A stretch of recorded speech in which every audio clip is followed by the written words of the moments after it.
जब कभी मरकरी वक्री होता है तो आपको एक ध्यान देने की आवश्यकता है कि व्यक्ति थोड़ा सा इम्प्रैक्टिकल या अनस्टेबल सा बिहेव करने लगता है। क्यों? क्योंकि मरकरी आपके उस गंध को कनेक्ट करता है। वो आपकी जो कर्म इंद्रिय है नोज, तो वो जो उसकी जो सेंसरी ऑर्गन्स पे जो नोज का पार्ट है बहुत ही वीक हो जाता है। ठीक है। और ये केवल नोज ही नहीं, जेनाइटल में आपका एनस, आप मरकरी वक्री जिसका मिलेगा आपको दिखेगा, क्योंकि उसका पृथ्वी तत्व का एलिमेंट दिक्कत में आ सकता है। आप उसको अक्सर पाओगे कि उसको डाइजेशन के इश्यूज बहुत ज्यादा होंगे। देखना आप जिसका ये मरकरी वक्री होगा, he will feel that heat. जब तक वो उस पृथ्वी तत्व के टॉक्सिन्स को निकालेगा नहीं, उस मर्क्यूरी से रियलिटी में कनेक्ट नहीं होगा पॉजिटिवली, तब तक उसके जीवन में समस्या बनी रहेगी। ऐसे ही जिसका वीनस वक्री होता है, अब वीनस के आपके भौतिक सुख, राइट, आपके बोलते हैं लव अफेक्शन लस्ट या बोल सकते हैं भोग। ठीक है। तो उन भोग के संबंधित उसके मतलब बोले ना कि एक मिस्ट्री व्यक्ति है वीनस वक्री वाला व्यक्ति, आपको ऐसा ही मिलेगा कि बोलते हैं ना जिसके मल्टीपल अफेयर्स भी हो सकते हैं, इस तरह के व्यक्ति मिल सकते हैं अगर उसने वीनस को पॉजिटिवली कनेक्ट नहीं किया। क्योंकि देखिए, ये प्लैनेट आए ही आपके पूर्व जन्म के प्रारब्ध को लेकर के, जो आपको दंड देना चाहते हैं अगर आप उनके अनुरूप नहीं चले तो। क्योंकि उनको पता है कि आपने पहले एक गलती की, आप उनके वॉच लिस्ट में हो, और उसके बाद भी अगर आप नहीं सुधर रहे हो तो वो उसके बाद आपको दूसरा मौका नहीं देना चाहते। आप समझ गए मैं क्या बोलना चाह रहा हूं? ठीक है। अब वीनस के बाद अगर आपका नेक्स्ट प्लैनेट मंगल, वह वक्री मिलेगा, तो आप उसको अक्सर देखोगे कि बंदा की जो सोच है ना, या बोलते ना कई बार व्यक्ति बोलते हैं यार बहुत ही कनिंग बंदा है ये, कनिंगनेस। वो कनिंगनेस आई कहाँ से? क्योंकि उसकी जो दृष्टि है, उसको जो देखना है, बोलते ना उसको देखने का नजरिया हमेशा नेगेटिव रहेगा लोगों के प्रति। स्वार्थीनेस ये उसको दे सकता है। इसके बाद जो अगर जुपिटर वक्री मिलेगा और वो व्यक्ति मतलब उसको सही यूज नहीं कर पाता है, तो उस बंदे को पता ही नहीं है कि उसके पास स्किल्स है लेकिन उसको यूज नहीं कर पा रहा है, उस नॉलेज को हमेशा गलत दिशा दिशा दे सकता है। अक्सर जो बड़े बड़े जो ढोंगी पाखंडी लोग मिलेंगे आपको, वो जुपिटर वक्री वाले मिल सकते हैं अगर वो मेलेफिक इफेक्ट में आ गया तो। मतलब उसके प्रारब्ध और नेगेटिव है, इनका अंत बुरा होता है, ध्यान रखना जब भी ये इस रास्ते पे चलते हैं तो। अगर सैटर्न वक्री मिलेगा तो क्या है, कर्म का कारक है। उसको पता ही नहीं मुझे क्या काम करना है, कब करना है, क्या नहीं करना है। समझे कि नहीं? आलस्य की पराकाष्ठा भी मिलेगी आपको इसमें, अगर उसने उसको बैलेंस नहीं किया तो। अब आपको एक चीज और समझने की आवश्यकता है कि यह जो ग्रह है, यह जो ग्रह है, यह आपके कुंडलिनी के चक्रों से जुड़े हुए हैं। कितने चक्र होते टोटल? 7। 7। मूलाधार चक्र से लेकर के आपके आगे जो सहस्त्र चक्र। था। ठीक है। सहस्त्रार। अब ये जो 7 चक्र है, यह उन 7 रंगों की बात करता है। ठीक है। क्योंकि मैं राहु हम्म, केतु पे भी जाऊंगा और भी जाऊंगा, इससे बेहतर मुझे लगा कि पहले इस पे बात करते हैं। तो ये जो मूलाधार चक्र है, यहाँ पे केतु कनेक्टेड हम्म, केतु। है मंगल का है, मंगल के साथ कौन एसोसिएटेड? केतु। केतु ठीक है। मंगल। और मंगल सहस्त्र का चक्र किसका है ये? पूजवत केतु। राहु राहु। कनेक्टेड है। राहु। और ये जो 7 कलर दिख रहे हैं, ये कौन क्या है? 7 प्लैनेट्स।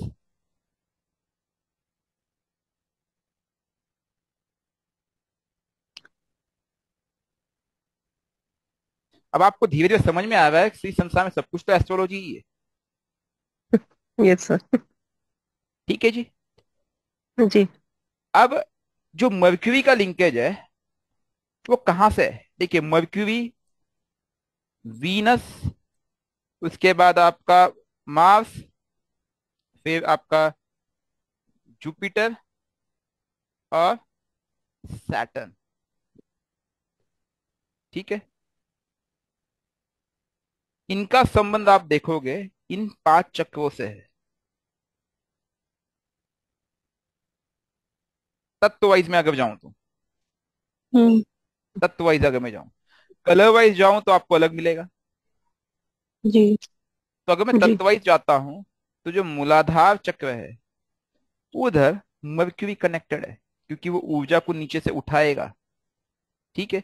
स्वादिष्ठान चक्र जो है वह वीनस से कनेक्टेड है। आपका पूरा बाइल सिक्वेशन, बाइल कंसेप्ट, पूरा लिक्विड कंसेप्ट पेट में ही होता है, जल हम्म। तत्व। ठीक है। मणिपुर चक्र जो है वो मंगल से चुप। कनेक्टेड है। हम बोलते हैं हृदय, आपका हृदय जो है पूरा अग्नि है, अग्नि का वास करता है बीच में। ठीक है। और आपके जो भी बाइट सिक्वेशन के बाद जो अग्नि है वो बोलते हैं ना जठर अग्नि, वो यहीं से तो उत्पन्न होती है। उसके बाद जो अनाहत चक्र है वो सैटर्न से कनेक्टेड है। आपके कर्म यहीं से पूरा कनेक्टेड, आपके कर्म की भुजाएं भी। और जो अंत में है वह है आपका कौन सा चक्र है? विशुद्ध। विशुद्धि चक्र। विशुद्ध विशुद्धि तक। ये किससे कनेक्टेड है? जुपिटर, जो कि श्वास प्रणाली से लिंकेज है। इसके बाद जो दो चक्र बनते हैं हमारे, आज्ञा चक्र, सहस्त्र चक्र, ये किससे कनेक्टेड है? मून और सन। हंस। ठीक है। जब हम कुंडलिनी शक्ति की बात करते हैं तो कुंडलिनी शक्ति जागृति में हम क्या करते हैं? ऊर्जा को नीचे से ऊपर उठाते हैं। ठीक है जी। और और इन दोनों से लिंक करते हैं। मैक्सिमम केसेस में आप अपने मून तक तो चक्र को लेके आ सकते हो, लेकिन आत्मा के और मून के बीच का जो रास्ता वो खोल नहीं पाते, जिसे मैं कहता हूं, आप उसे अमावस्या दोष बोलो या मैं इसे अमावस्या योग बोलूंगा। जो व्यक्ति इसको खोल लेता है वो डिवाइन हो जाता है, जिसे हम बोलते हैं pineal gland. Pineal gland activation के लिए आपको सन के रास्ते को खोलना पड़ता है, जिसमें अग्नि का बहुत बड़ा रोल होता है। जिसे बोलते थर्ड आई अगर खोलना है, मैं अक्सर बोलता हूँ हवन करो। क्यों कहता हूँ? इसीलिए कहता हूँ। खैर, this is a different topic. अब मैंने इन चक्रों की चर्चा क्यों की? थोड़ा सोचा आपने? इसलिए कि चीजें स्टार्ट कहां से हो रही है। Again going back to the basics, पृथ्वी से स्टार्ट हो रही है। पृथ्वी के नीचे अग्नि छुपी हुई है। ठीक है जी। और वो जल भी साथ में है। उसके बाद फिर वायु और आकाश की तरफ हम बढ़ रहे हैं। यो गेटिंग पॉइंट में क्या बोलना चाह रहा हूं? हम्म। ये चीज हमने पहले भी एक दो बार क्लासेस में चर्चा की हुई है, इन तत्वों को। हाँ सर। यस। तो जब इनमें से कोई प्लेनेट वक्री हो जाता है, जब इनमें से कोई प्लेनेट वक्री हो जाता है तो उस चक्र पे क्षति पहुंचती है। तो ऐसे केसेस में अगर वो व्यक्ति उस इंडिविजुअल चक्र की जागृति करे, तब भी वह वक्री प्लेनेट उसको दिशा दे सकता है। यह भी एक उपाय है, क्योंकि ये पांच प्लेनेट पांच तत्वों से जुड़े हैं, और पांच तत्व हमारे चक्र से जुड़े हुए हैं, जिसे हम कहते हैं हमारे कुंडलिनी शक्ति से जुड़े हुए हैं। तो कुंडलिनी जागृति एक माध्यम में हम अपने हर प्लेनेट को ठीक कर सकते हैं। और जब मैं कहता हूं केतु को पकड़ के राहु को दिशा दो, तो वो डायरेक्शन भी वही है कि आप जैसे केतु को पकड़ लेते हो, आप राहु को दिशा देते हो, बीच के सभी प्लेनेट अपने आप उनको रास्ता मिल जाता है। और जब हम बोलते हैं काल सर्प दोष या योग, तब भी ये वही है, क्योंकि जब राहु पूरी तरह से गवर्निंग हो जाता है, वो पूरी तरह से भटक जाता है, तो पूरी पॉइजनिंग वो इनके माध्यम से केतु तक पहुंचाता है। मतलब राहु के एक तरफ राइट साइड में सभी प्लैनेट आ जाते हैं, सबको पॉइजन करता है, अर्थात उस व्यक्ति के सभी सातों के सातों चक्र क्या हो गए? पीड़ित हो गए। फंडा क्लियर समझ में आ रहा है? तो हर यस। प्रॉब्लम की सॉल्यूशन आपको कहाँ मिलती है? केतु पे जाके अटक जाती है, जो कि आपके रूट पे है। यहीं से, यही तो ऊर्जा का केंद्र है। सब पूरी कुंडली शक्ति यहीं पे छुपी हुई है बॉस। आप लोगों ने अभी साधना किया, अपने साधना में क्या अनुभव किया? अपने आप आपको माथे पे प्रेशर आने लगा, मतलब हम्म। वो शक्ति ऊपर तक उठी, तभी तो यस सर। महसूस किया आपने। Yes sir. ठीक है। अब नेक्स्ट जी। लेवल में उस शक्ति का प्रयोग अपने शरीर के लिए, दूसरे व्यक्ति के लिए, दूसरे शरीर के लिए, और भौतिक जीवन के लिए, और सबसे अंत में इन पांच तत्वों को कंट्रोल करने के लिए किया जा सकता है। शक्तिमान सीरियल किसने देखा था? हम लोग के टाइम में आता था हाँ शक्तिमान। याद हाँ आ सर, रहा है? देखा है सर। हाँ आरंभ किससे होता है उसमें? कुंडलिनी शक्ति से। और वो सत्य हम्म। था, वो सत्य है, ये संभव है, हम कर सकते हैं। ठीक है। अब ये मैंने अभी आपको क्यों बताया, इसके पीछे के कंसेप्ट को समझिए, इसके बताने के पीछे के कंसेप्ट को समझिए। राहु और केतु क्या है? छाया ग्रह। अब मुझे एक चीज बताइए, अभी बाहर धूप है या नहीं है, ये बताइए। है सर। है सर। हम्म। आ, कोई एकदम खिड़की के बगल में बैठा है? सर हाँ मैं सर। बाहर ही बैठी हूँ। बाहर बैठे हो? हाँ जी। मैम हम्म। आपकी छाया पड़ रही है? शैडो दिख रहा है आपको नहीं। अपना? सर नहीं नहीं नहीं नहीं। सर, शैडो नहीं आ रहा। क्यों नहीं आ रहा है? अगर आप बाहर बैठे, सूर्य के सामने बैठे, तो शैडो तो आना चाहिए। जी। सूर्य के सामने बैठो ना आप, ओपन में बैठो ना मैम। जी। जी सर। हम्म। तो शैडो नहीं आ रहा आपका? नहीं क्यों? सर, डिग्री डिग्री का फर्क हो जाता है ना, एंगल का। अच्छा, सूर्य एकदम धूप एकदम में। टॉप पे है। जी। मैम, जी। अगर वो टॉप पे होगा तभी नीचे थोड़ा तो शैडो बनता होगा। और खुद छाया में बैठे हैं। अच्छा, छाया में बैठे, तो आप ये मत बोलो मैं धूप में बैठी हूँ फिर। ठीक है। ठीक है। तो जो व्यक्ति इस कहीं भी धूप में बैठेगा, एक चीज आपको समझ में आए कि छाया का कारक कौन है? सूर्य है। सूर्य के पूरा सामने जब पूरा। भी कोई चीज आएगी तो वो क्या करेगी? छाया क्रिएट करेगी। ठीक है जी। हम्म। और जब वो छाया क्रिएट करेगी, तो यहाँ पे राहु केतु की कहीं ना कहीं छाया बन रही थी, इसलिए तो इनको छाया ग्रह कहा गया। हम्म। जी। बट अब किसकी छाया बन रही थी, अब सवाल है, ये उठता है। उठता है नहीं उठता है? हम्म। भाई, उठता है। सूर्य के सामने ना तो चंद्र आया, हम्म। ना तो वीनस आया, ना तो मरकरी हम्म। आया। ऐसा क्या आ गया जो यहाँ छाया बन गई, जो केतु कहलाया? हम्म। सोचा किसी ने?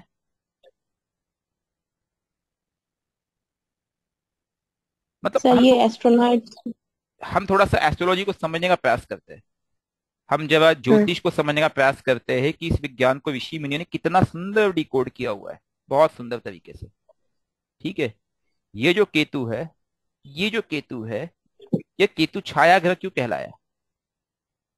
ये जो राहु भाई साहब है, ये छाया ग्रह क्यों कहलाया? मेरा सिर्फ यही यही सवाल है आपसे, और कोई सवाल नहीं है। आप बोलोगे से वो एग्जिस्ट ही नहीं करते, अन इनविजिबल है, विजिबल ही नहीं है, इसलिए वो छाया कहलाया, यही कहोगे आप? अब आप इसको समझने का प्रयास करें, इसको समझने का प्रयास करें कि मून और सन का जो कंजंक्शन पॉइंट है, that is hmm. Rahu and Ketu. Yes, nodes हैं। What what is moon? What is moon? आपका मन है। अगर मैं यहां पे ये टाइप करूं कि मेरा मून प्लस सन का कॉम्बिनेशन किसका मिलन है? वो मन और मन और आत्मा। मन और आत्मा। आत्मा। मन प्लस और आत्मा आत्मा। का मिलन है। मन और आत्मा जब मिलती है तो क्या बनती है? शरीर। एक ऊर्जा बनती है, एक हम्म। आपके कार्मिक प्रारब्ध बनते हैं। ये चीज हम्म। समझिए। प्रारब्ध किसके? आत्मा के। मन के साथ मन अकेले कभी नहीं जाता है, अपने साथ अपने संस्कारों को भी लेके जाता है, क्योंकि वो उसको बैलेंस करना बहुत मुश्किल है। और जब ये मन और आत्मा साथ में मिले तो वह क्या बन जाता है पता है? सूक्ष्म। सूक्ष्म का मतलब है जो विजिबल नहीं है बट वो एग्जिस्ट करता है। वो विजिबल हम्म। नहीं है बट वो कहीं ना कहीं महत्व रखता है। ठीक है। और जब इसके साथ देह मिलता है तो क्या हो जाता है? स्थूल। इसीलिए हम्म। शरीर के 5 प्रकार बताए गए शास्त्रों में। सुना है कभी आपने? 5 तरह का शरीर हाँ होता सर। जी। हम्म। है। ठीक है। अगर आप शास्त्रों को स्टडी करेंगे कि अलग अलग लोक दिखाए गए, अलग अलग ये दिखाए गए, देखिए ये पूरा साइंटिफिक है, ऐसे नहीं बताया था उन्होंने। ठीक है। हम उसे भ्रामक मानते हैं, भ्रामक कुछ नहीं है। तो यह मन प्लस सन, ये मून प्लस सन, मन और आत्मा का मिलन है। यह एक आपका सूक्ष्म रूप में एक सूक्ष्म पॉइंट बनाती है, ये एग्जिस्ट करती है। और इसकी जो छाया है वो राहु केतु कहलाते हैं। तो जो छाया पास्ट से आई, जो छाया पास्ट से बनी, जो कि विजिबल, जो होते हुए भी इनविजिबल है, वो केतु कहलाई। समझने का प्रयास कीजिए। और जो जो फ्यूचर की तरफ चली गई वो राहु कहलाई। नोड्स को हमें समझना होगा। यह कंजंक्शन पॉइंट बिना सूर्य और बिना चंद्र के राहु केतु संभव नहीं है। पहली बात, राहु केतु सूर्य और चंद्र का कंजंक्शन पॉइंट है। चंद्र का जो मूवमेंट 5 डिग्री टिल्टेड है, ये दोनों जब एक दूसरे के इनका कंजंक्शन पॉइंट मिलता है, इस पे हम पहले भी क्लास ले चुके हैं, अभी वो मेरे पास स्लाइड्स नहीं है, मैं वो दिखा सकता था, आप पुराने वीडियोस देख लीजिएगा। वो जहां मिलते हैं वह इस पॉइंट को डिफाइन करते हैं। अब क्या होता है कि जो पास्ट है वो स्टार्ट ही होता है पीछे से। अभी जो हमने 10 सेकंड पहले भी जो मैंने शब्द बोले वो आपका भूतकाल हो गया, वो केतु बन गया। हम्म। और पास्ट हमारे पास विजिबल फॉर्म में है, मतलब जो मन है, मन वो पास्ट को लेके चलता है हमेशा। ठीक है, इसीलिए हम हमेशा पास्ट में अटके रह जाते हैं, वो क्योंकि याद है, विजिबल है। और राहु जो है फ्यूचर है, मुझे मेरे पास अपॉर्चुनिटी, मेरे पास प्रोबेबिलिटी है। मैं क्यों बोलता हूं कि जो एस्ट्रॉइड है, लगभग 20 लाख एस्ट्रॉइड है, वही राहु के पॉइंट्स है। हमें पता ही नहीं मुझे किस में से किस एस्ट्रॉइड की तरफ जाना है, समझे कि नहीं? मुझे मेरे दिशा का निर्देश पता ही नहीं है। तो ये कौन है? राहु है। अब जो मेरा फ्यूचर है, यह डिसाइड कौन करेगा? यह डिसाइड करेगा मेरा पास्ट। वो मेरा अनुभव मुझे फ्यूचर देगा कि भाई तुझे किस दिशा में जाना है। अब कहानी यह है कि जो सभी ग्रह है वो इस दिशा में भ्रमण कर रहे हैं, ठीक है, और मून भी अर्थ की तरफ घूम रहा है, लेकिन राहु केतु का जो नोड है वो इस दिशा में घूमते रहता है। रेट्रो के कंसेप्ट में हमने क्या सीखा था कि कोई भी ग्रह जब वक्र दृष्टि बनाता है, एक एंगुलर दृष्टि बनाता है अर्थ के पोजिशन से, तो वह हम उसे वक्री कहते हैं, वो बहुत धरती के करीब आ जाता है। ठीक है, राहु केतु ऐसी कोई दृष्टि नहीं बनाता है, कभी वो ऐसा होता है? राहु केतु एक नोड फॉर्म है जो धरती की तरफ घूमता रहता है। वो जो नोड है, जो छाया बनता है हमारे सूक्ष्म सूक्ष्म मन और आत्मा का, उल्टी दिशा में। तो क्या ये वेक्टर हुए? इस चीज का जवाब दीजिए। नहीं हुए ना, क्योंकि वो इस तरह से कोई एंगल नहीं परफॉर्म कर रहा है। वो गोल, वो भी गोल, राहु केतु का एंगल भी आपके गोल ही मिलेगा, बट उनकी जो डायरेक्शन है वो अपोजिट मिलेगी। जैसे अगर मैं इसको रन करूंगा तो ये डायरेक्शन इस तरफ मिल रही है सब ग्रहों की, लेकिन राहु केतु का जो नोड है आपका अपोजिट मिलेगा, अपोजिट। तो राहु केतु रिवर्स एक्शन है, ना कि रेट्रो एक्शन है। पिक्चर समझ में आ गई? इस पे कोई शक? No sir. Rahu Ketu retrograde नहीं होते हैं, राहु केतु रिवर्स होते हैं। अब मुझे बताइए, क्या राहु केतु भी शक्तिशाली है रेट्रोगेड प्लैनेट की तरह? हाँ या ना? Yes sir. लेकिन क्यों है? वो उनसे भी क्योंकि ज्यादा पास है। शक्तिशाली है, क्योंकि वो आपके सामने से आप पे हमला करने आ रहे हैं। हम्म। आप समझ गए मैं क्या बोलना चाह रहा जी। हूँ? राहु केतु आपके सामने से आ रहे हैं। ये तो आपके नजदीक आ रहे थे रेट्रो प्लैनेट, ये तो आप पे केवल नजर रखने के लिए आ रहे थे, वो तो आपको प्रभावित करने आ रहे हैं। राहु केतु जब भी आपके जीवन में आएंगे सीधा हिट करेंगे, सीधा ट्रिगर करेंगे, सामने से आएंगे, बोलेंगे बस तेरी ऐसी की तैसी। ठीक है, जहां बैठेंगे, जिस भाव में बैठेंगे, जिस प्लैनेट के साथ बैठेंगे, उन पे कब्जा कर लेंगे। उनके सामने किसी की चलती है? बताइए। नहीं। भ्रमित कर लेंगे। आज मैं आपको mission Ketu mission Ketu mission Ketu बता रहा हूं, बहुत जोश में रहोगे, मुझे सेवा करनी है। ऐसे कई लोगों के साथ हुआ है ग्रुप में, मिशन केतु के साथ भी हुआ है। और फिर राहु का वार होगा, साधु के रूप में आएगा, फिर बोलेंगे यार गोलगप्पे मस्त है, फिर उसी भोग में अटक जाएंगे। राहु चपेट भी लगाएगा, उसका काम ही वही है, क्योंकि वो आपको बैठने नहीं देगा ना। उसको पता है यार 20 लाख एस्ट्रॉइड है, 19-20 लाख, 20 लाख एस्ट्रॉइड को, उसको खुद पता नहीं मुझे कहाँ जाना है, उसको इतना पता है मैं इसको आसमान तक ले जाके छोड़ दूंगा, अपने आप नीचे गिर जाना है इसमें, कहानी खत्म, मेरा काम हो गया। उसको इसमें मजा आता है, आप उसे फंस जाते हैं। समझ गए? तो राहु केतु रेट्रोग्रेड नहीं है, वो हमारे विपरीत दिशा में चलते हैं। तो जैसे ये चंद्र, हमारे चंद्र की ये दिशा है, तो राहु केतु की ये दिशा है। तो जब भी हमारे विपरीत दिशा में प्लैनेट चलता है, जब भी वो किसी प्लैनेट के सामने से टक्कर लगाते हैं, तो उस पर सीधा प्रभाव करते डालते हैं, सीधा उस पर इंपैक्ट डालते हैं। इसलिए राहु केतु का प्रभाव रेट्रोग्रेड प्लैनेट की अपेक्षा कहीं ज्यादा होता है। ठीक है जी, क्लियर? ये डाउट क्लियर? हम्म। ठीक है। तो क्या जी राहु जी केतु वक्री होते? नहीं होते, बट उनका प्रभाव नहीं। हमेशा बहुत ज्यादा होता है। अब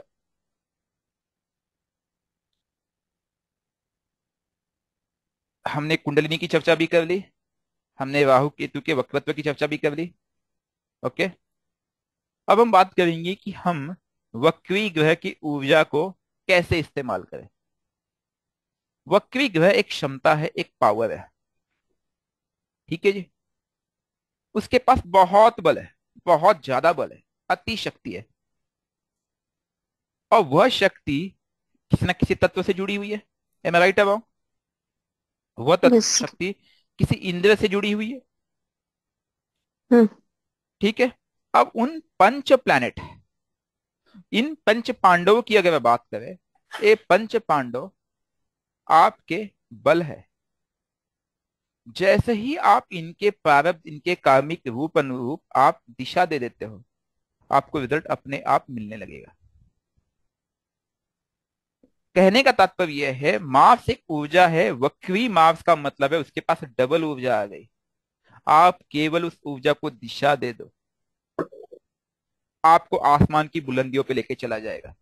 वक्री मार्स वाला व्यक्ति आप 20 घंटे काम करवा लो, कर सकता है, बस दिशा देने की आवश्यकता है। हनुमान जी का मंगल पक्का है वक्री रहा होगा, 100% कहता हूं मैं। ऊर्जा थी उनके पास, हम्म। ठीक है, बट यही चीज डिलीवरी का कारण भी बनता है। कि वक्री प्लैनेट क्या कहता है पता है? वो आपको अर्जेंसी क्रिएट करता है, इमरजेंसी क्रिएट करता है, लेकिन वो आपको भुला, आपको शक्ति का एहसास भी नहीं होता है। जितने लोगों के प्लैनेट वक्री होंगे उनको पता ही नहीं होगा कि मेरे पास ये क्षमता है। सबसे बड़ी प्रॉब्लम यहाँ है, जिसका भी जो प्लैनेट वक्री है, पहले उसके उपयोग को समझो, उस प्लैनेट के कारक को समझो, अपनी क्षमता को पहचानो और उस पर कर्म करना आरंभ करो। यही वक्री प्लैनेट आपके लिए डिवाइन हो जाएगा। मर्क्यूरी वक्री है सर, मर्क्यूरी के एट्रीब्यूट्स में लीन हो जाओ, छक मार के रिजल्ट देगा। वक्री प्लैनेट आपको आसमान की बुलंदियां छू तक पहुंचा सकता है। आप कनेक्ट तो होके देखिए। सैटर्न वक्री है, वर्कोहोलिक हो जाओ सर, देखिए क्या देता है। लेकिन ये मत करो दिन में काम करो, रात को अय्याशी कर रहा हूँ, चिकन मटन बिरयानी दारू पी रहा हूँ। मतलब आपको उन प्लैनेट को प्रसन्न रखना पड़ेगा। अगर आपका प्लेनेट अनकंफर्टेबल है तो वो आपको उस पोजीशन में नहीं आने देगा। अगेन, वीनस वक्री है, पत्नी से रोज लड़ाई करते हो, दूसरी लड़कियों, दूसरी महिलाओं के प्रति आपकी नेगेटिव दृष्टि है, क्या आपको वीनस खुशी से रहने देगा? बताइए। जुपिटर वक्री, आप बड़ों की, ब्राह्मणों की, पंडितों की, एजुकेटेड क्लास की, टीचर्स की अवहेलना करते हो, तो क्या आपको यह सक्सेस देगा? बिल्कुल नहीं देगा। तो जब भी कोई प्लैनेट वक्री है, आपको उसके कर्म में और संलिप्त होना पड़ेगा। यही इसका यूज करने का सबसे बेस्ट तरीका है। लेकिन सबसे बड़ी प्रॉब्लम है कि वक्री प्लैनेट वाले व्यक्ति को खुद एहसास नहीं होता है कि मैं गलती कर रहा हूं। देखा आपने ऐसा? हम्म। उसको खुद यकीन नहीं होता है मैंने ये किया है। हनुमान जी को यकीन था मेरे पास शक्ति है? बिल्कुल नहीं था। उसको इस चीज का एहसास ही नहीं होता है, क्योंकि वक्री प्लैनेट उस पर खुद ऑब्जर्व करता रहता है, उसे पता ही नहीं है। वो उस पर प्रभाव डालता रहता है, और स्पेशली वो जब मैलिफिक इफेक्ट में आ जाए, तो ऐसे लोगों को मैं अक्सर सलाह देता हूँ, हमेशा सलाह देता हूँ, बॉस वक्री प्लैनेट के कारक तत्व को पहचान, उसके रिलेशन को पहचान अपने दशा लॉर्ड से। और उस पर केवल कर्म करना शुरू करो विद रिस्पेक्ट टू वक्री प्लैनेट, रिजल्ट अपने आप आ जाएगा, झक मार के आएगा। वक्री प्लैनेट आपके लिए डिवाइन हो जाएगा, सच बता रहा हूँ। मेरे जानने में, मेरे फैमिली में कई लोगों के वक्री प्लैनेट है और मैंने उनको वो दिशा दी है, परफेक्ट दिशा मिली उनको, मिली है। ये गॉड्स गिफ्ट है अगर इसको सही यूज किया जाए तो, और नहीं करोगे तो क्या हो जाएगा, ये पनिशमेंट, सीरियसली पनिशमेंट बन जाएगा, बहुत बड़ा पनिशमेंट हो सकता है आपके लिए। मैलिफिक और बेनिफिक इफेक्ट ऑफ वक्री ग्रह, हमने इस पे भी थोड़ी बहुत चर्चा तो कर ही ली है, राइट। मैलिफिक इफेक्ट क्या दे सकता हो, आपको बर्बाद कर देगा, खत्म कर देगा वो पूरी तरह से, उसका शक्ति है, पावर है, ऊपर से जासूस, दशा लॉर्ड के साथ मिल गया तो बर्बाद कर देगा। वक्री प्लैनेट जिस भाव में बैठा है उस भाव को खत्म करने की पूरी ताकत रखता है। और बेनिफिक इफेक्ट भी यही है कि वो जिस भाव में बैठा है उस भाव को संभालने में या उस भाव के सभी सुख देने की पूरी ताकत रखता है। किसी भी चार्ट में इन पांच ग्रहों के पास कुछ ना कुछ राशियां दी गई है। अगर मैं यूं कहूं कि मेष लगन की कुंडली है जो कि कालपुरुष की कुंडली है, तो 1 नंबर राशि मंगल की है, ठीक है जी। 2 नंबर राशि शुक्र की है, 3 नंबर राशि बुध की है, हाँ। 4 और 5 चंद्र और सूर्य की है, इनको भूल जाए क्योंकि वक्री कभी होते नहीं है। 6 नंबर राशि किसकी है, अगेन बुध की। 7 नंबर शुक्र की है, 8 नंबर मंगल की है। मंगल, 9 नंबर राशि आपके जुपिटर की है। 10 और 11 नंबर किसकी है, शनि की है। और 12 नंबर राशि किसकी है, अगेन जुपिटर, जुपिटर की है। तो अपार्ट फ्रॉम 4 और 5 नंबर राशि, वक्री ग्रह इन बाकी राशियों पे अपना प्रभाव डालते हैं, प्लस वो जहां बैठे होंगे। अगर वक्री प्लेनेट कर्क में राशि में या मेष राशि या फिर आपके सिंह राशि में बैठ जाए तो वहां पे भी प्रभाव डालेंगे, ठीक है। तो जहां पे उनका आधिपत्य है, जहां पे उनके डिस्पोजिटर है और जहां पे खुद बैठे हैं, वहां पे वक्री ग्रह अपना पूरा पूरा प्रभाव डालता है और डाल सकता है, ये पूरी क्षमता है, ठीक है जी। अब ये पॉजिटिव या नेगेटिव है, ये आपके कर्म डिसाइड करते हैं। मैंने वक्री ग्रह वाले लोगों को बहुत सफल भी देखा है। एडोल्फ हिटलर के कुंडली में भी वक्री ग्रह था, इंदिरा गांधी के कुंडली में वक्री ग्रह था, ठीक है। और मैंने वक्री ग्रह वाले प्लैनेट के वाले कुंडलियों वाले लोगों को मैंने जेल में भी देखा है, क्राइम करते हुए, गलत काम करते हुए। तो कौन डिसीजन देगा, ये इनके मैलिफिक एंड बेनिफिक इफेक्ट।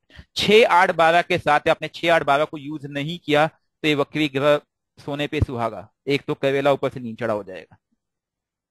और वहीं अगर आपने उनको यूज कर लिया तो आपकी लॉटरी लग गई, डिवाइन इन डिस्गाइज। सहमत हो मुझसे आप? बिल्कुल जी। ठीक है।